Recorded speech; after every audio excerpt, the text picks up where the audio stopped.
Ici Mathieu Rancourt, bienvenue à Voyage dans l'espace, où que vous soyez dans l'univers, j'espère que vous allez bien. Aujourd'hui, on a la chance de recevoir en entrevue Paul Hood, qui est bien connu au Québec comme animateur de radio, comme un féru de statistiques sportives de toutes sortes, ainsi que comme comédien et humoriste à la télé. Mais on sait moins que dans les années 70, Paul a étudié à l'École polytechnique de Montréal, ainsi qu'à l'Université de Montréal, et qu'il possède un baccalauréat en géographie, tout comme moi, et même université en plus. Il se dirigeait en fait pour devenir ingénieur, mais la radio l'a happé dès 1975. Il a alors entrepris une longue carrière d'animateur d'émissions d'information à la radio, en plus d'effectuer une foule de prestances à la télé et au cinéma. C'est aussi un astronome amateur passionné. Il a entre autres été l'un des rares à être parvenu à observer la comète de Kohoutek en 1973, puis à parcourir le monde pour voir quantité d'éclipses. Depuis 1972, Paul a observé 9 éclipses solaires, notamment en Inde, en Indonésie, en Europe et un peu partout à travers l'Amérique. Dans ce balado, Paul va nous révéler ce qu'implique de chasser des éclipses à travers le monde, comment il se prépare ainsi que les embûches auxquelles il a été confronté. Mon collègue Claude l'a interviewé le 2 février 2021. Je vous laisse donc en bonne compagnie. Bonne émission à tous nos amis de l'espace.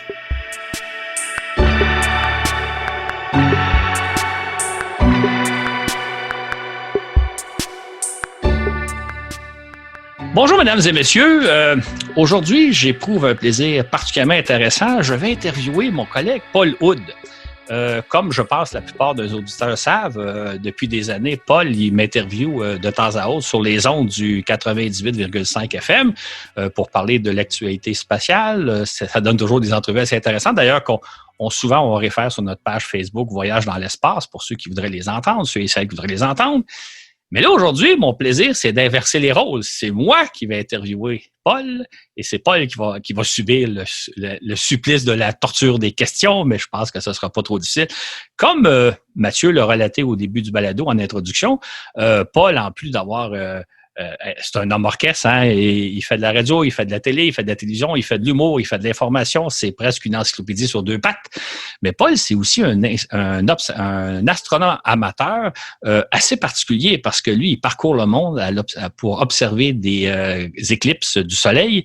C'est donc le sujet qu'on va parler aujourd'hui. Mais avant ça, bonjour Paul. Bonjour Claude. Bonjour, plaisir.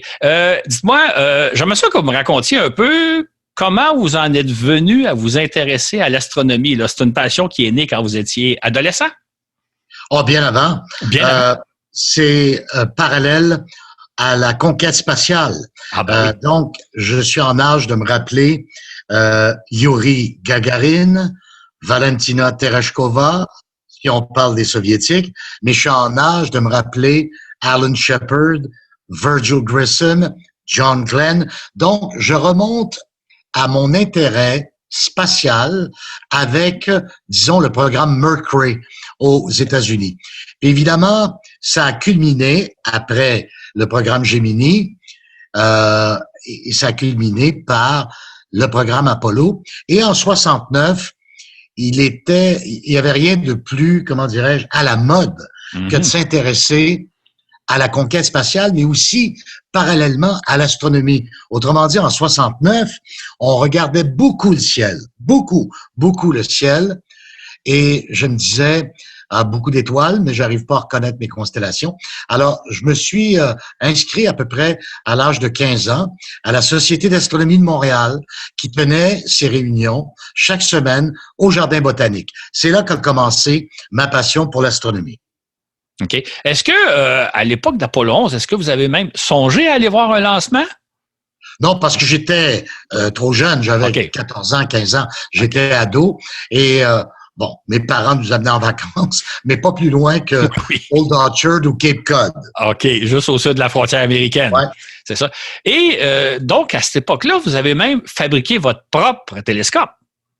Oui, quand je suis arrivé à la Société d'astronomie de Montréal, je voyais qu'il y avait une section extrêmement active de membres dans un atelier de fabrication de miroirs de télescopes et de montures de télescopes. Donc, c'était pas seulement une société où on donnait des conférences, des causeries, des soirées populaires d'astronomie. Non, non, non. Il y avait dans le jardin botanique une grande section qui était réservée à ceux et celles qui voulaient construire leur miroir ou encore construire leur monture. Alors, mon premier projet a été de réaliser le creusage et le polissage d'un miroir de 150 mm de diamètre, on disait 6 pouces dans le temps, pour fabriquer ce qu'on appelle un bon vieux télescope de type Newton. Oui. Et donc, j'ai creusé et poli mon miroir pendant plus de 300 heures. C'est ça, c'est un gros travail. On n'imagine pas ça. Aujourd'hui, on les fabrique plus, nos télescopes, mais il fallait être patient, hein? Il fallait être patient et le creusage des miroirs et le polissage, c'est une étape qui est très délicate. C'est un processus par étapes, mais chacune des étapes doit être bien soignée.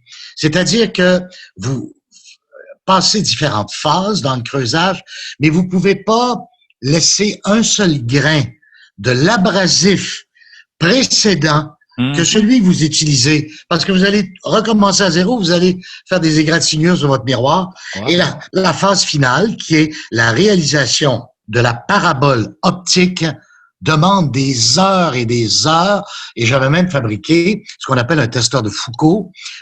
Donc, j'ai fabriqué le testeur aussi. Alors, okay. Un processus très délicat, très long. J'étais très fier de mon résultat. Oui. Ça vous a même, vous avez gagné un prix à ce niveau-là, hein? Pour votre télescope? Même deux. OK. Oui, il y a un grand concours à chaque année dans les montagnes du Vermont qu'on appelle Stellafane. C'est près de Springfield au Vermont. Et les fabricants de télescopes, les astronomes amateurs, viennent de partout en Amérique pour cette espèce de week-end un peu Woodstock scientifique où on voit les réalisations. Les gens amènent ça, là, avec souvent des grosses remorques, du plus petit au plus gros télescope amateur. Ouais. Quand on est au sommet d'une montagne, il n'y a pas de lumière, on s'en donne à cœur joie pendant 3 nuits. Et il y a un concours, un pour la mécanique, donc les montures, et il y en a un autre réservé aux sections optiques. Et j'ai été très fier parce que j'ai gagné 2 deuxième prix. Aux Jeux olympiques, ça serait l'équivalent d'une médaille d'argent. Mais donc, pour l'optique, la réalisation de mon miroir. OK. Hey, c'est quand même performant. Est-ce que vous avez fabriqué un seul télescope ou vous avez recommencé l'aventure? Non, j'ai recommencé avec un petit 3 pouces. OK. Parce que je voulais avoir ce qu'on appelle un télescope secondaire monté sur mon tube de télescope primaire pour faire du guidage en astrophotographie. Ouais. Alors, j'en ai fait 2. J'ai fait 2 miroirs. OK. Est-ce que vous les avez encore? Oui, okay. Mais ils sont en pièces détachées. OK, ils sont plus fonctionnels. Et c'est avec ce télescope-là que vous êtes parvenu à observer la comète Kohoutek en 1973? Entre autres. On avait un rituel, mon meilleur ami, depuis si longtemps, Pierre Harpin, est une autre légende de chasseur d'ombres et d'éclipses. J'ai fait je sais pas combien de voyages avec lui. Et un autre de mes amis qui est ingénieur, Michel Rébété. On était 3 passionnés qui avaient notre site d'observation au sud de Montréal pour ne pas avoir les lumières de la ville de Montréal qui nous gênaient. Et on avait un site d'observation dans un dépotoir près de la oui, c'était très spécial, près de la frontière américaine, près de Hawick et Saint-Chrysostome. Okay. Et évidemment, on avait annoncé en 73, comme on le fait très souvent, Claude, aujourd'hui, avec excitation, émotion, des nouvelles scientifiques qui s'avèrent, à défaut d'être des fake news, des nouvelles qui sont beaucoup trop exagérées ou gonflées. Alors, ça existait déjà en 73. Il n'y avait pas l'Internet, mais on a appris qu'un astronome tchèque, je crois qu'il s'appelait Lubomir Kohoutek, avait découvert une comète. Et que celle-ci, selon les calculs qui étaient faits, allait, en se rapprochant de son passage près du Soleil, passer la Terre, et devenir une des plus grandes comètes de tous les temps. On l'annonçait comme étant, à tout le moins, la comète du siècle. Du siècle, exactement. Ouais. À l'automne de 1973. Hein? Exactement. Et là, je saute dans le temps avant de revenir à ma découverte de la comète, si on veut. Ça a été le flop scientifique de l'année 73 et 74. La grande déception, hein? Oui, même il y a des caricaturistes qui faisaient toutes sortes de caricatures à partir de la fameuse comète Kohoutek qui se devait d'être la comète du siècle et qui a été le flop, je vous le garantis, monumental. Donc, alors, en octobre, mon ami Michel et Pierre, on est partis avec nos instruments, nos télescopes, près de la frontière de Hawaï. Il n'y avait pas de lune, donc c'est-à-dire que c'était une nouvelle lune. Donc, le ciel était noir d'encre et on avait les lumières de la ville de Montréal au nord qui ne gênaient pas. Et lentement, on a scruté avec les coordonnées qu'on avait, déclinaison, ascension droite, une portion du ciel à la limite optique de nos télescopes. Okay. On trouvait pas. Oups, on aperçoit une petite tache floue. C'était une galaxie qui était dans le catalogue NGC, donc c'est pas la comète et tout ça. Et on s'apprêtait à remballer, parce que c'était une nuit particulièrement fraîche. Et tout à coup, en vision un peu indirecte, comme je fais souvent, c'est-à-dire, je regarde pas le centre de mon oculaire. Oui, sur le côté. De côté un peu. J'ai vu une petite tache floue. Et là, on l'a identifié formellement. C'était la comète Kohoutek qui s'approchait de la Terre et qui s'approchait du Soleil.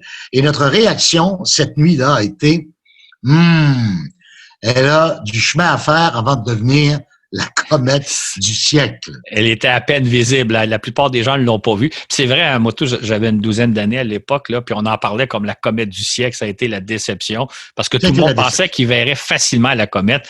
Elle était très, très, très difficile à voir. Il fallait avoir des très, très bonnes conditions. Tu le sais, aujourd'hui, on annonce toutes sortes de choses dans l'industrie spatiale et puis ça s'avère faux et c'est exagéré. On avait même écrit que cette comète, elle occuperait peut-être un tiers du ciel et qu'elle serait visible en plein jour. Ou en tout cas, elle serait à peu près aussi visible que la Lune, alors que ça n'a vraiment pas été le cas. Les gens l'ont même pas vu la nuit. Ce qui est intéressant, c'est que je parlais avec Roland Dyssen il y a quelques semaines du même phénomène. Lui aussi a été attiré par l'astronomie, entre autres à cause de la comète de Kohoutek. Ce qui est intéressant, c'est que ça quand même pas, ça déçoit un peu tout le monde, mais ça n'a pas fait en sorte que les gens ont abandonné l'astronomie amateur, comme c'est votre cas, comme c'est celui du cas de Laurent Dyssen et compagnie. En parallèle à ça, en 1972, vous êtes allé voir votre première éclipse à Cap-Chat, en Gaspésie. C'est loin de chez vous, ça, la Cap-Chat, hein? En fait, il y a une précision à apporter. C'était mon premier voyage pour une éclipse totale de soleil. Ah, OK. La toute première éclipse était une éclipse partielle où à peu près 75 à 80% de la surface du soleil était cachée. Il restait qu'un croissant de soleil. Et ça, j'avais observé ça à Pierrefonds. L'éclipse était totale en Caroline du Nord.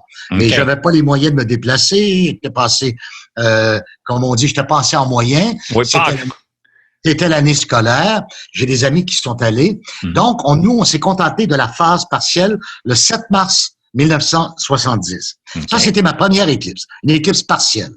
Et comme tu le dis, le 10 juillet 1972, et c'est toujours encore la dernière éclipse totale à être passée sur le territoire du Québec. Ça commence à dater. Là. Ça va faire 50 ans dans l'année prochaine qu'il n'y a pas eu d'éclipse totale sur le territoire du Québec. Mais là, il y avait une éclipse totale qui passait, entre autres, sur la côte nord, près de Bécomo, qui traversait le fleuve, et on s'est parqué sur la ligne centrale parce qu'elle passait, la totalité, à Cap-Chat, en Gaspésie. Et pour notre plus grand malheur, comme c'est souvent le cas pour l'observation astronomique au Québec, à peu près 30 secondes avant la phase cruciale, c'est-à-dire la totalité, il s'est mis à tomber des gouttes de pluie et le ciel s'est refermé. Alors, on n'a rien vu. On n'a rien vu. Mais, OK, ça, c'est intéressant. C'est un phénomène qui arrive souvent. La météo gâche le spectacle. Mais ça m'est pas arrivé, moi. Qu'est-ce qu'on voit lorsque il y a des nuages comme ça? Le ciel devient quand même très noir, il fait nuit, il y a quand même un phénomène qui se passe, mais on ne voit pas évidemment la Lune éclipser le Soleil. Pendant une éclipse totale de Soleil, c'est carrément la nuit qui tombe. Elle tombe très rapidement dès que l'ombre de la Lune frappe la région où vous êtes. Et c'est comme un mur gigantesque noir qui arrive par l'ouest et à ce moment-là, est l'arrivée de l'ombre lunaire directement sur votre site d'observation. Et immédiatement, les phares des automobiles s'allument automatiquement. On n'y voit plus rien, on est en pleine nuit. Mais dépendant des circonstances d'éclipse totale, ça peut être nuit très dense ou encore une espèce de ciel crépusculaire. Ouais. Donc, ça peut varier l'intensité de la noirceur pendant une éclipse totale, dépendant des variables de l'éclipse. OK. Et à Captcha, est-ce que vous avez eu un peu ce phénomène-là, même si c'était nuageux? Oui, et en plus, on était sur le site d'un fermier, le fermier Baudouin, qui nous avait accueillis. Et donc, il y avait des animaux. Et la nature, pendant ce phénomène, qui au total dure 3 heures, mais qui est très concentré au moment avant et après la totalité, à cause de la noirceur qui tombe, affecte toute la faune, les oiseaux, les animaux, les chiens. Et c'est ça qui est formidable. On n'a peut-être pas vu l'éclipse comme telle, mais on a vu ce phénomène où le bétail rentrait instinctivement à l'étable. Il y avait des chevaux à l'écurie, comme si soudainement c'était la nuit qui tombait. Et on voyait les oiseaux qui rentraient au nid. Il y a toutes sortes de phénomènes comme ça qu'on a observés. Intéressant. On parle donc des éclipses. Ça serait peut-être important d'expliquer un peu ce qu'est une éclipse. Évidemment, si on était en vidéo, on pourrait montrer des images, on pourrait montrer un peu la mécanique en tant que telle. Ce qu'on va faire, incidemment, j'annonce à nos auditeurs et auditrices, il va y avoir un fascicule qui va accompagner ce balado-là dans lequel on va mettre les illustrations. Mais là, Paul, je vais me servir de vos talents de vulgarisateur. Expliquez-moi comment se passe une éclipse du Soleil. Quelle est la mécanique céleste en jeu?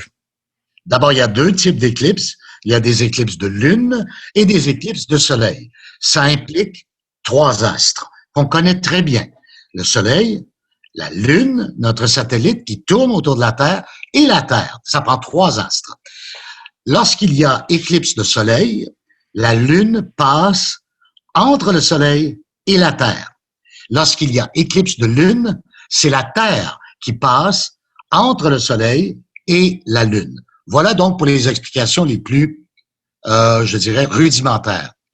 Mais pour des raisons qu'on peut peut-être développer, si on s'embarque là-dedans, parce que ça peut devenir intéressant, c'est qu'il y a différents types d'éclipses. Il y a des éclipses partielles, dans le cas du Soleil, des éclipses annulaires, des éclipses totales, tout comme il y a des éclipses totales de Lune et des éclipses partielle de lune et même des éclipses par la pénombre. Okay. Alors donc, je veux pas compliquer, mais grosso modo, ça résume, ça prend 3 astres qui sont alignés. OK. Et qu'est-ce qui fait qu'on a parfois des éclipses partielles, parfois des éclipses totales, parfois des éclipses annulaires? Qu'est-ce qu'une éclipse annulaire en passant? Ben d'abord, premièrement, il faut souligner le caractère absolument incroyable de la réalisation du phénomène des éclipses. Je dis ça incroyable parce que il faut réaliser la synchronicité de tout ça à la perfection. D'aucuns y verraient là peut-être un geste divin, d'avoir permis l'alignement d'astres aussi gigantesques de façon parfaite. Si la Lune ne faisait que tourner autour de la Terre, comme elle le fait en 28 jours. C'est pour ça qu'on a des phases de la Lune. On a le premier quartier, la pleine Lune, le dernier quartier, la nouvelle Lune, et ainsi de suite à tous les 28 jours. Si la Lune n'était pas inclinée, son orbite n'était pas inclinée sur la Terre, c'est-à-dire par rapport à la Terre, on aurait une éclipse à tous les 28 jours. Éclipse de Lune et éclipse de Soleil, 14 jours plus tard. Vous voulez dire que si l'orbite était inclinée à 0 degré, ça tournait vraiment autour de l'équateur terrestre, on aurait des éclipses. Hey, ça serait intéressant. Ben, oui, intéressant, mais ça enlèverait, Claude, le caractère exceptionnel des éclipses. On finirait par s'y habituer et l'être humain est ainsi fait qu'on s'habitue de tout. On a marché sur la Lune et ça a pris 2 autres missions avant qu'on se désintéresse de cet exploit incroyable dans l'histoire de l'humanité. Ce serait donc la même chose. Alors, la Lune, son orbite est inclinée par rapport à la Terre, ce qui fait que, à tous les 28 jours, la Lune se retrouve dans une position à tous les 14 jours, qui fait que de temps à autre, elle réussit à s'aligner. Mais la plupart du temps, elle passe trop haut dans son orbite ou encore trop bas. Elle passe par-dessus le Soleil ou en dessous du Soleil dans son orbite, vue de la Terre. Oui, c'est ça. Mais environ 3 fois par année, sur une base quasi annuelle, on réussit à avoir cet alignement incroyable des 3 astres. Et là, on est en éclipse totale. Voilà, donc, alors, ça explique pourquoi on n'a pas une éclipse à tous les mois. Oui, c'est ça. Il y a une autre coïncidence, mais qui est celle-là absolument extraordinaire, c'est que la Lune, le diamètre de la Lune est 400 fois plus petit que celui du Soleil, mais la Lune est 400 fois plus proche de nous, qui fait que les deux se coïncident parfaitement. Hein? Et ça, c'est extraordinaire parce que si la Lune était un peu plus proche, elle éclipserait totalement le Soleil. On ne verrait pas la couronne autour du Soleil. Ou si la Lune était un peu plus loin ou un peu plus petite, elle n'éclipserait pas totalement le Soleil. On a affaire à une coïncidence parfaite qu'on retrouve peut-être nulle part dans l'univers. Hein? Mais c'est vraiment troublant parce que on aime souvent imaginer des probabilités. Probabilité de gagner le Lotomax, le 649, la probabilité de ceci et de cela. Quand on regarde le système solaire, quand on regarde notre système Terre, Lune, Soleil, on se dit que l'alignement parfait qui survient lors des éclipses totales est absolument renversant. Même des mathématiciens, même des physiciens ou des astrophysiciens, y voient là une coïncidence quasi spirituelle dans le sens que ça nous dépasse. Tu as mentionné le fait que le diamètre apparent de la Lune lors d'une éclipse totale de Soleil épouse parfaitement la chromosphère du Soleil qui nous permet en plus de voir ce qu'on appelle les protubérances, les explosions à partir de la chromosphère. Et de temps à autre, par exemple, la Lune est trop loin. Elle passe devant le Soleil trop loin. On a une éclipse annulaire, c'est-à-dire qu'il ne reste qu'un anneau de Soleil. Mais c'est quand même bien. C'est moins spectaculaire qu'une éclipse totale. Ma prochaine éclipse annulaire, là, je vais aller au Texas en octobre 2023. Alors, il y a une éclipse annulaire qui va traverser les États-Unis, dont le Texas, où je serai, et c'est moins spectaculaire. Et ça explique pourquoi la Lune étant un peu plus loin, son diamètre apparent est plus petit vu de la Terre, elle ne couvre pas entièrement le Soleil, mais ça donne un magnifique anneau de soleil dans le ciel. Oui, d'ailleurs, je peux déjà dire à nos auditeurs que Paul a pris des photos vraiment remarquables d'éclipses qu'il a eu la chance de montrer un jour. J'espère qu'on va reproduire dans notre fascicule, mais il y a vraiment des photos extraordinaires. Juste ouvrir une petite parenthèse, on parlait tantôt d'éclipses solaires et d'éclipses lunaires. Des fois, les gens confondent un peu qui éclipse qui. Ben, on sait que le mot éclipse veut dire faire disparaître. Là, on s'éclipse de la scène internationale ou quelque chose comme ça. Fait qu'une éclipse solaire, c'est donc le soleil qui est éclipsé. Et une éclipse lunaire, ben, c'est la Lune qui est éclipsée par la présence de la Terre. J'aimerais qu'on parle brièvement des éclipses lunaires qui sont évidemment moins spectaculaires, moins extraordinaires, mais qui sont quand même très intéressantes à observer. D'ailleurs, il s'en produit davantage, je pense, que d'éclipses solaires. Parlez-nous un peu, vous en avez observé. Qu'est-ce qu'on voit? Qu'est-ce qui se passe? Qu'est-ce qu'on voit? En quoi c'est intéressant, des éclipses lunaires? Les éclipses lunaires sont beaucoup moins spectaculaires. D'abord, premièrement, lorsque les circonstances sont réunies, elles durent beaucoup plus longtemps. La Lune sera dans l'ombre de la Terre pendant des fois plus d'1h30 ou presque 1h30, alors que le maximum de durée d'une éclipse totale de soleil est à peine 7 minutes 30. Et ça, c'est le maximum. J'en ai vu quelques secondes seulement. Donc, l'éclipse de lune, c'est quoi? C'est que la Terre passe entre le Soleil et éclipse la Lune, donc projette son ombre. L'ombre de la Terre est projetée sur la Lune. Pour des raisons bien évidentes, la Terre a une atmosphère, ce qui fait que les rayons du Soleil, au passage de la Terre, lorsqu'ils passent en direction de la Lune, les rayons du Soleil sont réfractés. C'est comme si on avait un prisme à cause de notre atmosphère. Mm-hmm. Donc, on n'a jamais une disparition totale de la Lune pendant une éclipse totale de Lune. On a une Lune rouge. C'est ça. Rouge brique, orange. Les Anglais disent a blood moon, une lune sanguine. Alors, et ça varie en intensité d'une éclipse à l'autre, mais en général, la Lune ne disparaît jamais totalement, même pendant une éclipse totale de Lune, à cause de ces rayons du Soleil qui passent et qui sont réfractés près de la Terre et dirigés vers la Lune. En fait, ce qui est intéressant aussi dans une éclipse lunaire, c'est un peu le début et la fin où là, la Lune prend des couleurs très vives et qui changent de minute en minute. C'est très joli à savoir. Une autre différence entre les éclipses lunaires et solaires, c'est que les éclipses lunaires, on peut les regarder à l'œil nu, il n'y a aucun danger, c'est un très beau spectacle. Dans le cas des éclipses solaires, il faut jamais regarder, même quand elle est totale, il faut jamais le regarder à l'œil nu. Non, c'est le seul moment où on peut tout enlever comme filtre.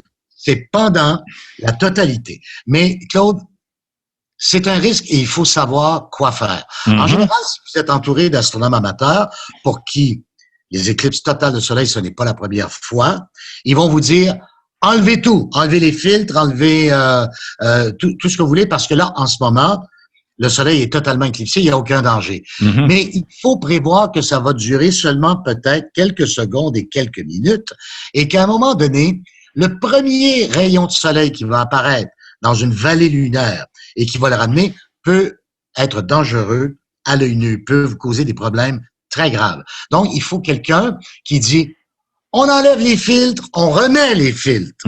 Et il y a un moment très précis qu'on appelle la bague à diamant, parce que c'est de toute beauté. Oui. C'est le dernier rayon de soleil qui réussit à passer, si on veut, dans une vallée lunaire avant que le soleil soit à 100% éclipsé. On appelle ça l'effet de bague à diamant. On l'a au début de la totalité, à la fin de la totalité. Et seuls les astronomes amateurs peuvent dire aux gens autour, cessez immédiatement de regarder à l'œil nu, remettez vos filtres. Chaque éclipse où je suis allé, malheureusement, il y a eu des cas de gens qui ont même eu un diagnostic de cécité à l'œil. C'est ça. Parce qu'ils avaient observé directement le soleil éclipsé, même à 95 ou 99%. Ça donne une idée de l'intensité, de la densité, si on veut, de lumière du soleil. Une petite expérience, je pense qu'on a tous faite dans notre jeunesse, c'est de prendre une loupe par un jour de soleil et la placer sur notre main, un peu au-dessus de notre main pour faire un peu brûler notre peau. Là, on voit l'effet que ça prend des fois quelques dizaines de secondes. Et là, si on concentre bien le rayon du soleil sur notre peau, on sent une petite brûlure.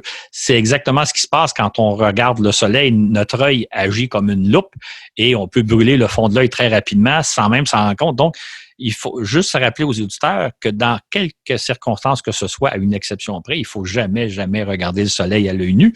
Or, en plein jour, on ne peut pas le faire parce que le soleil est trop lumineux, mais lors des éclipses, on peut être tendance, quand le soleil est presque couvert, on est capable de le regarder à l'œil nu, on peut endommager ses yeux très, très rapidement.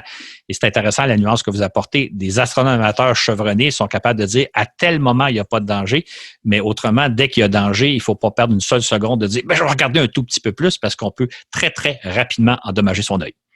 Une anecdote, l'un des plus célèbres astronome de l'histoire, est demeuré aveugle pendant plusieurs mois. Il s'agissait de Galilée. Galilée avait inventé la lunette qui lui a permis de découvrir les 4 principaux satellites de Jupiter. Aucun danger à observer Jupiter, aucun danger à voir les satellites autour.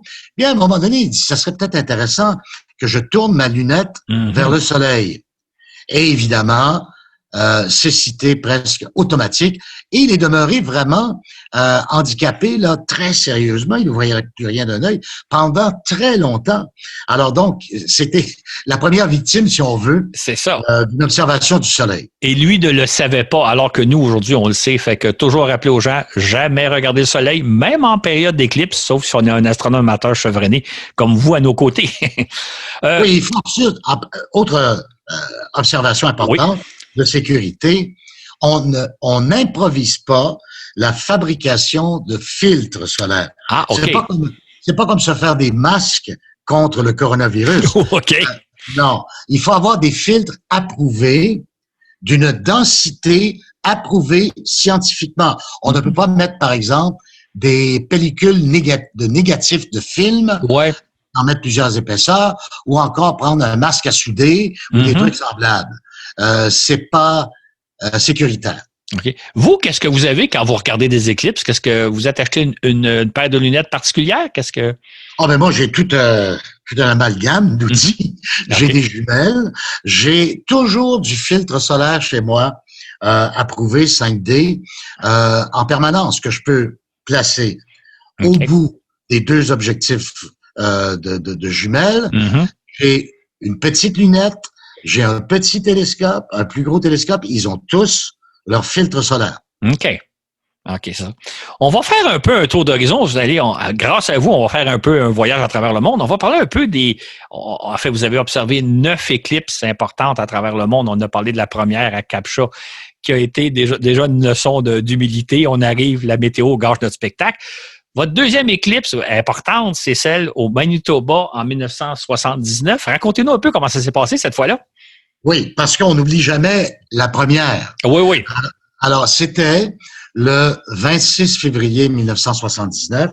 Et le plaisir des éclipses, c'est comme dans n'importe quoi. Si vous n'avez pas de plaisir d'amitié, si vous n'avez pas de plaisir humain d'échange avec des gens qu'on découvre, qu'on redécouvre d'une éclipse à l'autre, il n'y a pas beaucoup d'intérêt. Il y a, oui, bien sûr, le côté scientifique, mais je dis souvent que vaut le plaisir de l'observation astronomique ou scientifique seul par rapport au plaisir d'être avec des amis, avec des gens qu'on découvre, on découvre des amitiés. Alors, on était tout un groupe de Québécois et on s'est retrouvés à Winnipeg où l'éclipse était totale en 1979, elle était pas très longue d'ailleurs, 2 minutes 40.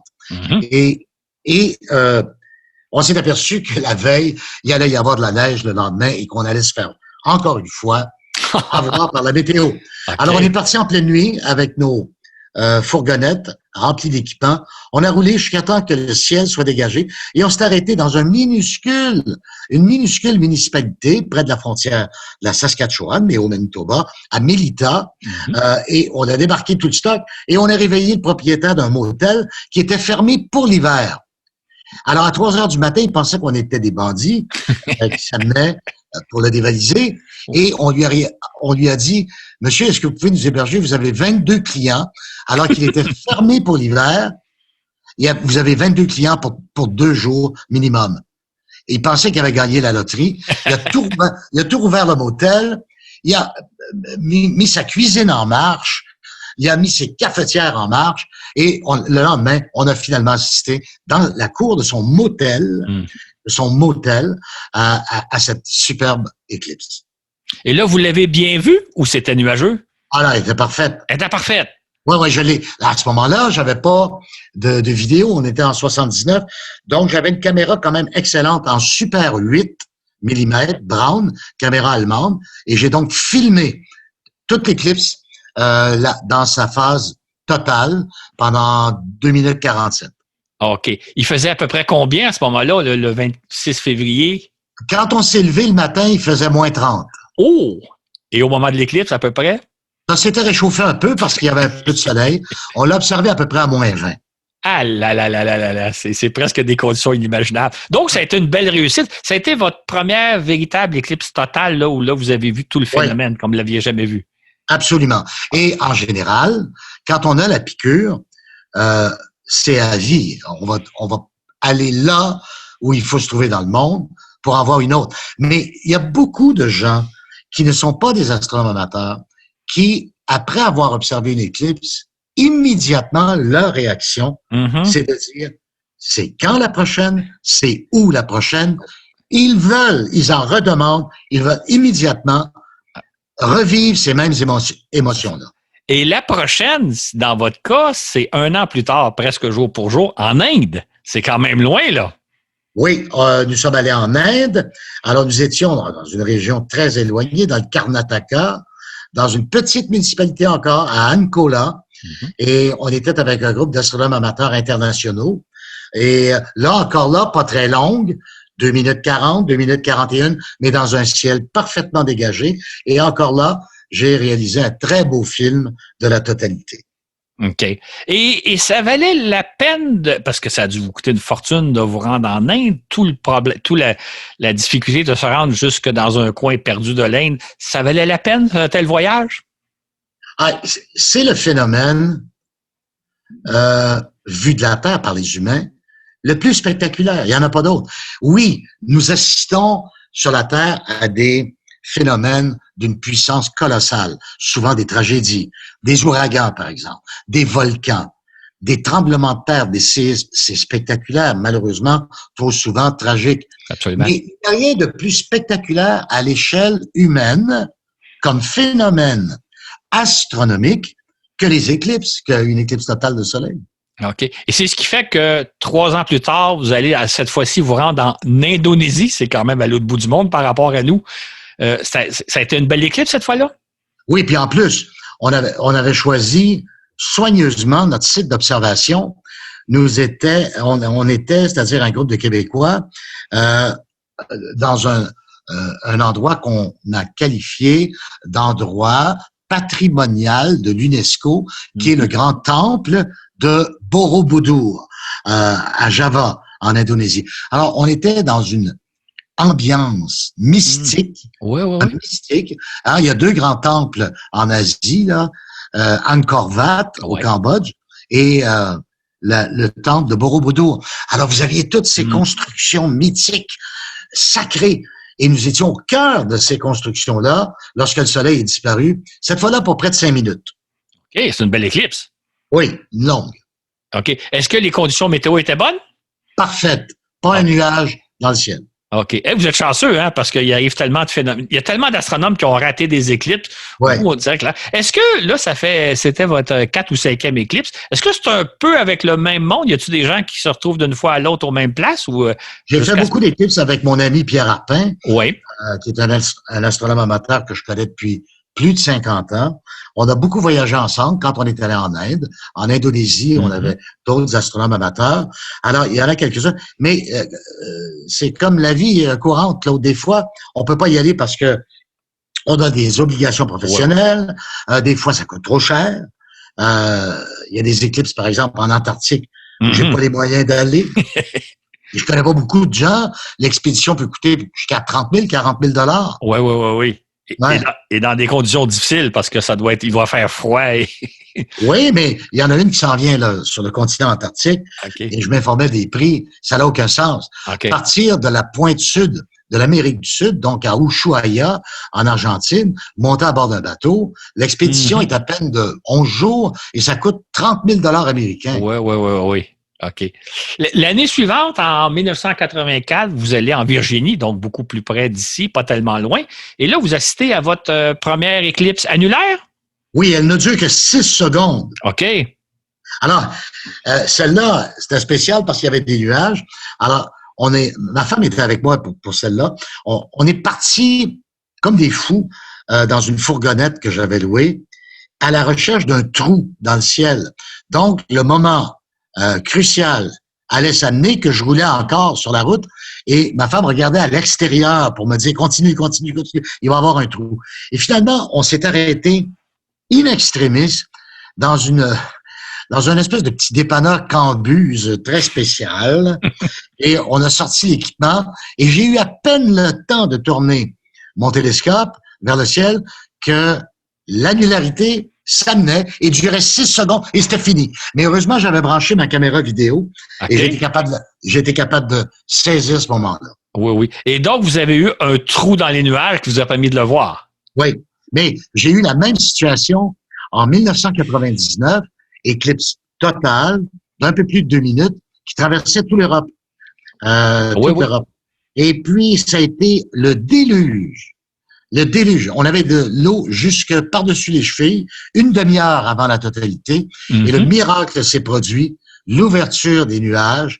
Et j'ai pu donc l'observer. Et j'ai même fait, avec l'ONF, un documentaire que vous pouvez aller voir sur le site de l'ONF, qui a été réalisé par un ami, Jean-Marc Larivière. Et le titre du film, c'est « Les chasseurs d'ombre ».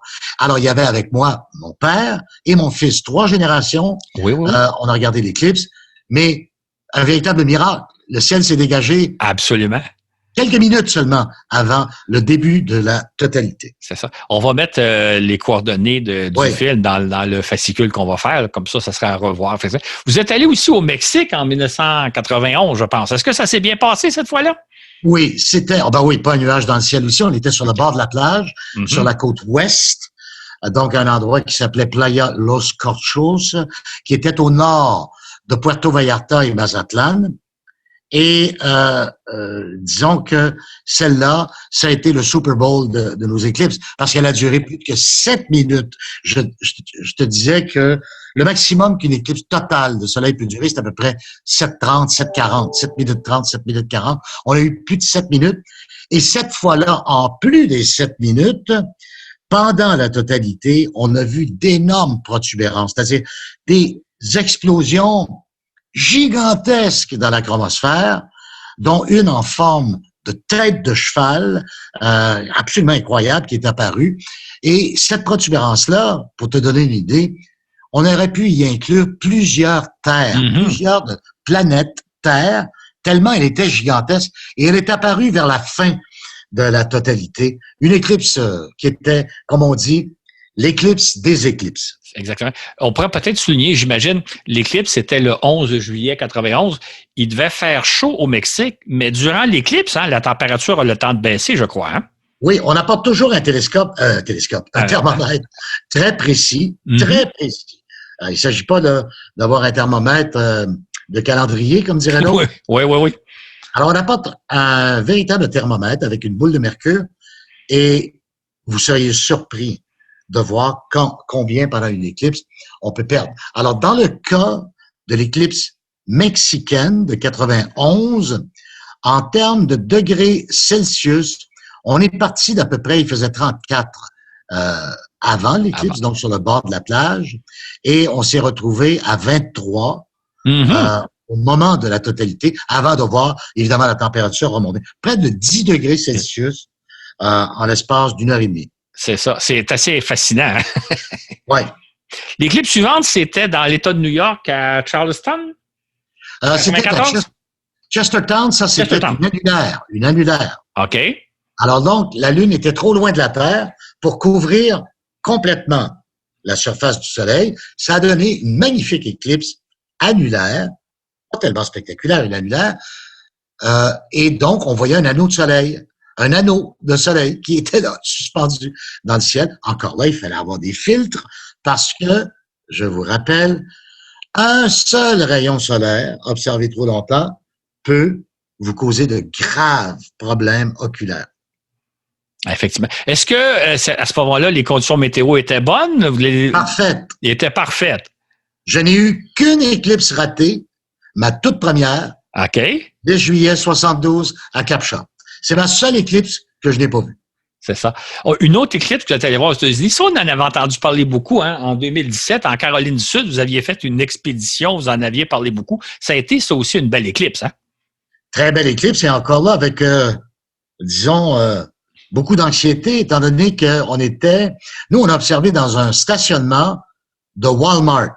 Okay. Et je rends hommage, non pas à Walmart pour ce que ça représente en termes de consommation, quoi que ce soit. Les gens du Walmart ont été d'une gentillesse totale. Ils ont laissé tout le monde envahir le stationnement avec des véhicules récréatifs, des roulottes, des tentes roulottes, pour observer l'éclipse. Ça a tourné au festival. Oui. Et la police locale de Lexington, en banlieue de Columbia, la capitale, Donc, le Walmart était à Lexington. La police a embarqué là-dedans, nous laissant faire, participant au Festival des Éclipses, nous posant des questions. On échangeait nos courriels parce qu'ils voulaient avoir des photos, souvenirs après. C'était un magnifique souvenir. Mais une demi-heure avant, gros nuages qui masquaient le soleil. Et puis, encore une fois, la chance, le ciel s'est ouvert, les nuages sont partis dans l'autre direction et on a assisté à une très belle éclipse avec très belle protubérance. D'ailleurs, je t'ai envoyé une photo, Claude. Absolument, il y avait des photos fantastiques à l'époque. Je me souviens, cet été-là, j'ai été gâté à recevoir vos photos. Je dois vous corriger, Paul. Vous m'avez dit que vous avez raté une seule éclipse, votre première. Moi, je dirais que vous avez raté votre 10e aussi, celle de décembre dernier, où vous deviez vous rendre au Chili. Il est arrivé un petit pépin. Oui, mais je l'ai raté pas à cause de la météo. Non, c'est ça exactement. Non, mais je veux que vous me racontiez pareil, parce que c'est quand même un phénomène absolument, une éclipse exceptionnelle. Il y avait une très belle éclipse totale. Oui. Le 14 décembre dernier, 2 pays où on pouvait se rendre, le Chili ou l'Argentine. Alors, avec un copain astronome amateur, on avait même fait tous nos plans, les réservations étaient faites et tout ça. Et puis, évidemment, est arrivé, non pas les nuages, non pas la météo, mais le coronavirus. Donc, on pouvait plus voyager. C'est ça. Donc, vous êtes resté chez vous ici à Montréal. Est-ce que vous l'avez quand même suivi sur Internet ou ça n'a pas vraiment d'intérêt? Non, oui. Mais ça n'a pas d'intérêt. C'est comme les gens qui disent que... C'est comme voir un feu d'artifice à la télévision, hein? Ben oui, mais c'est pas comme être sur place. Alors, ça. Donc, celle-là, malheureusement, on l'a manqué, mais à cause de la pandémie. C'est ça, ça va rester dans vos annales pareil. Hein? Mais est-ce que vous aviez acheté vos billets d'avion, tout? Tout était réservé, heureusement, mais pas payé encore. OK, d'accord, OK. Fait que tous vos plans étaient faits, vous aviez tout réservé, vous étiez prêts à acheter vos billets, puis évidemment, est arrivée la pandémie qui nous a tous cloués au sol dans nos maisons. Oui, parce que moi, quand, je dis moi, mais tout astronome amateur, chasseur d'éclipses, on n'improvise pas ça la veille ou la semaine avant. Moi, je me prépare, là, j'ai presque terminé de préparer la logistique de l'éclipse annulaire du Texas du 14 octobre 2023. Et au même endroit, ça c'est très rare, au Texas, je vais retourner au même endroit pour l'éclipse totale du 8 avril 2024. Alors donc, je suis obligé de passer en revue avec des cartes très précises pour savoir où je vais être, où me loger, quand réserver. Alors, ça se prépare des années à l'avance, les éclipses. Exactement. Comment ça se fait qu'ils ont la chance d'avoir 2 éclipses à quelques mois d'intervalle? C'est un phénomène, comme vous dites, très, très rare. Comment se fait-il? Ça, c'est un phénomène, comme le dit la publicité au Québec, tu vas t'acheter un 641. OK. C'est tellement rare. Ben oui. La probabilité que dans ta vie, ton pays, ta province, te permettent de ne pas sortir de chez toi et de voir une éclipse totale de soleil. Je reviens sur le Québec. Il y en a eu une en 1932. Il y en a eu une en 1963. Une en 72 et la prochaine est en 2024. Donc, sur une vie, là, ça ne fait pas beaucoup. Alors, il y a un secteur du Texas au nord-ouest de San Antonio, qui va avoir la chance, en l'espace de 6 mois, d'avoir 2 éclipses de soleil. Une annulaire en octobre et en avril suivant, une totale. Alors donc, je vais retourner au même endroit. Au même endroit, 6 mois plus tard, dans un endroit qui s'appelle Kerrville au Texas, pour aller observer d'abord l'annulaire et ensuite la totale. C'est ce qu'on appelle être passionné par les éclipses. Vous venez de mentionner, il va y avoir une éclipse totale du Soleil au Québec en 2024? Oui, tout à fait, d'ailleurs. Mais moi, je ne resterai pas au Québec parce que c'est pas parce que j'aime pas l'idée de voir l'éclipse au Québec, c'est que les probabilités de beau temps au Québec de couverture nuageuse sont tellement élevées d'avoir des nuages. Alors, l'éclipse passe au Québec le 8 avril, mardi 8 avril 2024, donc dans 3 ans. Et la plus belle région, enfin la région qui sera le plus favorisée pour la totalité, sera la région de Bromont, l'Estrie, Mégantic, lac Mégantic et bien sûr Mont Mégantic. Le Mont Mégantic.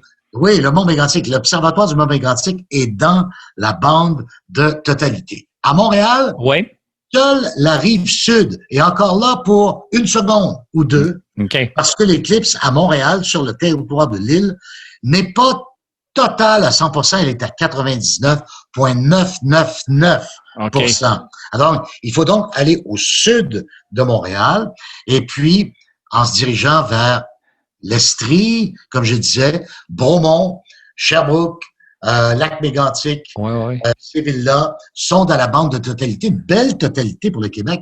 Je parle pour le Québec parce qu'on est vers la fin de la totalité dans la grande bande là nord-américaine. Ça donne à peu près 3 minutes et demie quand même.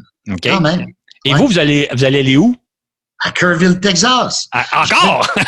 Oui, parce que elle repasse.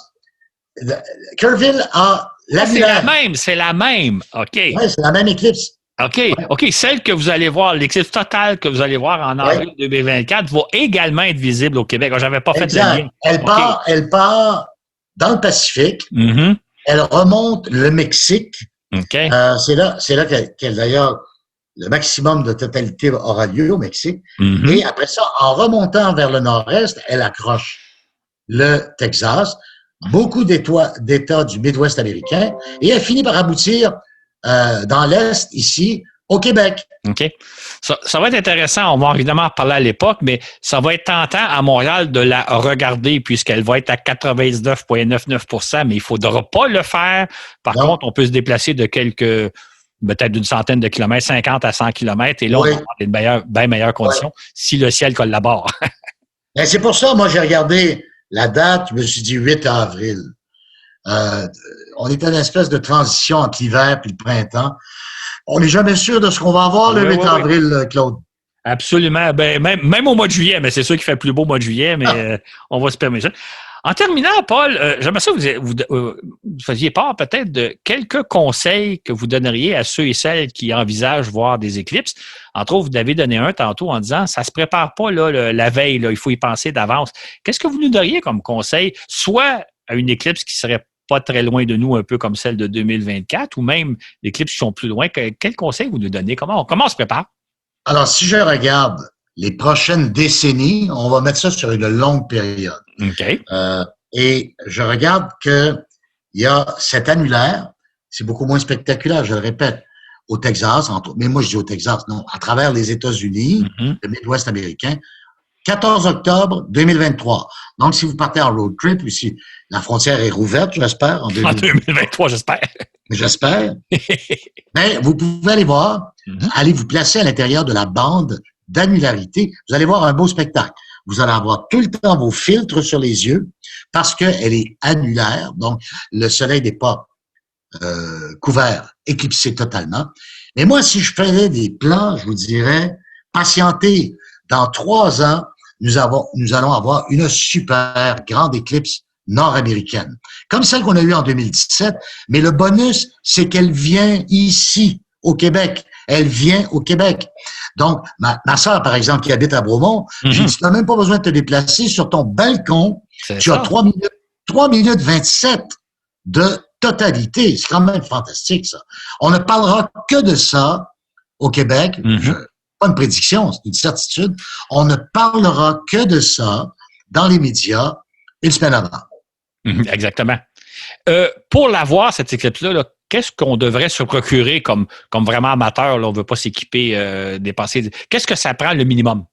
La bonne nouvelle, c'est que ça coûte pratiquement rien observer une éclipse. À moins que vous devez aller à l'autre bout du monde. Oui, c'est ça. Vous placer dans un corridor de 200 km, comme je l'ai fait, comme mon ami Pierre l'a fait. Alors, la bonne nouvelle, c'est que vous n'avez qu'à commander sur Internet des petites lunettes en carton avec 2 filtres solaires pour vos 2 yeux qui sont authentifiés. Alors, vous allez sur un site de boutique d'instruments optiques, d'astronomie, et pour 5 $, 10 $, vous allez avoir une belle paire de lunettes, vous allez pouvoir observer ça à l'œil nu. Ensuite, évidemment, si vous voulez grossir le soleil, des jumelles. Mais au bout des jumelles, au bout des 2 objectifs, des jumelles, ça vous prend des filtres. Alors, la bonne nouvelle, c'est que des filtres, ça s'achète en format découpable. Donc, vous êtes capable de vous fabriquer avec un peu de carton 2 filtres que vous allez mettre au bout de vos jumelles. Et c'est tout. Vous n'avez pas besoin de plus. Oui. Est-ce qu'on peut photographier une éclipse avec une caméra ordinaire ou elle aussi a besoin d'un filtre? Ça prend, bien sûr que vous pouvez photographier. D'ailleurs, quand vous avez une caméra rudimentaire, mais maintenant les caméras de téléphone portable sont telles que c'est extraordinaire.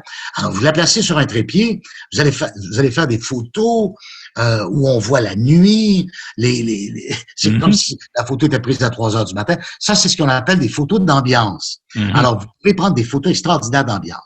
Si vous prenez une photo directement du soleil éclipsé, ça va vous faire une petite tête d'épingle. Donc, ça prend malheureusement un peu plus d'instruments. Ça vous prend, en général, un appareil photo et ça vous prend un téléobjectif qui va, à tout le moins, grossir un peu la Lune. Et peu importe la vitesse d'obturation que vous allez choisir, vous allez attraper quelque chose. Je donne un exemple. Vous voulez avoir les fameuses protubérances rouges, oranges, les explosions à la surface de la chromosphère, vous exposez très, très peu. 1/2 centième, 1/4 centième de seconde. Par contre, vous décidez d'exposer 1 seconde, vous allez attraper toute la couronne, un énorme nuage blanc qui encercle le soleil et où la température du soleil, Claude, est la plus forte. Ce n'est pas à la surface du soleil qu'on atteint le maximum de température. La surface de notre étoile, qui est une étoile bien ordinaire, le soleil, c'est à peine 6000 degrés Kelvin. Dans la couronne que vous attrapez et que vous voyez pendant l'éclipse, c'est 1 million de degrés. C'est ça. Pour expliquer, c'est un phénomène dont on ne s'explique pas d'ailleurs, ce phénomène lui-même. L'explication qu'on donne souvent, c'est un peu comme si vous faisiez un feu de camp et il faisait plus chaud à côté du feu que dans le feu lui-même. Et on est en train d'étudier le phénomène. Comment se fait-il que la couronne soit plus chaude que la surface du soleil? C'est ce qu'on observe avec les éclipses. Et c'est un phénomène quand même assez curieux. Donc, la couronne est des millions de fois, à 1 million de degrés, alors que la surface du soleil est à 6000 degrés. Fait qu'il y a un phénomène. Fait qu'on peut donc photographier sans danger pour notre caméra et nos yeux, l'éclipse, et même s'équiper un peu pour avoir des meilleures photos. Exact. Et ça prend pas grand-chose. Comme je disais, un tout petit trépied, une trentaine de dollars pour avoir une image stable, pas floue. Et puis, vous allez garder des souvenirs extraordinaires. Moi, ma sœur, pendant l'éclipse de Lexington, en Caroline du Sud, donc le 21 août 2017, ma sœur était chargée de l'ambiance. Donc, pendant que moi, j'étais concentré à prendre des photos de protubérance, de couronne, de chromosphère, ma sœur était chargée, elle, de photographier l'ambiance. Donc, on a eu le meilleur des deux mondes et on a réuni nos photos après. Elle avait la photo de l'éclipse qu'elle a observée dans ses jumelles et moi, j'avais ce que j'ai pas pu voir parce que j'avais l'œil fixé à l'oculaire, le centre d'achat avec toutes les lumières allumées, les véhicules de police, les véhicules de pompiers, tout allumé comme en pleine nuit à 3 heures du matin et midi. C'est ça. Quelqu'un là qui voudrait aller voir une éclipse qui est loin de chez lui, comment il s'y prend? Est-ce que c'est des agents de voyage? C'est le club d'astronomie local qui organise quelque chose? Comment on fait pour savoir si je voulais, sans vous connaître, là, si je voulais aller au Texas ou au Mexique ou n'importe quoi, comment on se prépare? Il y a plusieurs, maintenant sur Internet, il y a plusieurs agences de voyage, des tours opérateurs qui se spécialisent dans ces voyages-là. Alors, des fois, l'éclipse, malheureusement, il y a beaucoup plus d'eau sur Terre que de terre. Alors, souvent, nos éclipses sont perdues dans l'immense océan Pacifique ou dans l'Atlantique. Il y a des tours opérateurs qui nolisent des paquebots. Ah oui. Alors, vous avez votre croisière d'éclipse. Ça coûte cher, mais vous pouvez faire une croisière et observer la totalité du bateau, du pont du bateau. Donc, plusieurs tours opérateurs peuvent vous amener, comme je le disais tout à l'heure, il y a un tour opérateur qui offre un voyage dans l'éclipse qui va venir dans quelques années en Antarctique pour 30 000 $ américains par personne. Oui. Donc, ça existe, mais ça va dépendre de votre capacité de payer. Celle-là, ça ne sera pas la pandémie ou ça ne sera pas des nuages, ça va être mon compte de banque qui va me l'éclipser. Vous allez peut-être juste faire un peu de temps supplémentaire, mon cher Paul. Vous allez pouvoir peut-être vous le payer. Non, pas à 30 000 $ américains. Pas à 30 000 $. Dis-moi, en terminant, là, est-ce que vous avez un rêve? Est-ce qu'il y a quelque chose, à part peut-être justement l'Antarctique, est-ce qu'il y a une éclipse que vous aimeriez voir ou un endroit particulier? Est-ce qu'il y a quelque chose vous avez un rêve? En termes d'éclipse, non, parce que si je regarde la projection des prochaines années, on n'est pas tellement gâté en termes d'éclipse totale de soleil. Il y en a une en Égypte, celle-là, dans quelques années. Je suis jamais allé en Égypte. Et la grande pyramide de Khéops est directement sur la ligne centrale. Ah oui, OK.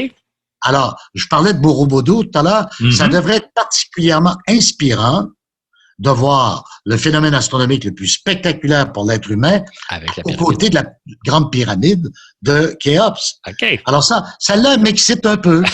En quelle année? Je sais pas, j'ai pas regardé. C'est dans quelques années. D'accord, OK, c'est ça. Écoutez, Paul, je pense qu'on a fait un tour d'horizon assez intéressant, vraiment explorer un domaine de l'astronomie dont on parle pas assez souvent. Est-ce qu'en terminant, il y a quelque chose que vous aimeriez rajouter? Est-ce qu'on a fait le tour? Pour conclure sur les éclipses. Oui. Quand tu dis que tu remontes aux premiers mathématiciens de l'Antiquité pour prédire avec précision ces éclipses-là, Aristote et puis les autres de l'époque d'Aristote ont réalisé des calculs extrêmement complexes il y a des milliers d'années qui ont prédit exactement l'endroit, la durée, le temps de chacune de ces éclipses-là. C'est ça que je trouve extraordinaire. Absolument. Ils n'avaient pas nécessairement les notions de mécanique qu'on a aujourd'hui, mais ils étaient capables de prédire les éclipses. Oui. Comme quoi nos ancêtres étaient aussi intelligents, sinon plus que nous. Il y en a un qui a même déterminé, il y a des batailles qui ont été gagnées. Thalès de Milet, mathématicien, philosophe antique, avait dit nous allons gagner telle bataille parce que je prédis que le soleil sera mangé cette journée-là. Et donc, il avait calculé, mais c'est tellement complexe. Avec un ordinateur, ça prend une seconde. C'est ça. Calculer les éphémérides. Donc, il avait calculé ça et ils s'en sont servis. Et plus près de nous, dans Tintin et le temps du soleil, Tintin dit grand astre solaire, je veux que tu te retires parce qu'ils vont nous exécuter. Et ils s'en tirent avec ça. Montre ton déplaisir comme quoi on ne doit pas être exécuté. Fait qu'Hergé s'est servi cette idée-là. Écoute, Paul, on a fait un tour d'horizon vraiment remarquable. Je te remercie beaucoup. Et j'espère avoir la chance de te revoir bientôt puisqu'on est isolés l'un et l'autre depuis 1 an et éventuellement on se reverra en ondes. On est éclipsés. On est éclipsés. Le mot de la fin. Merci Paul et bonne journée. Au revoir.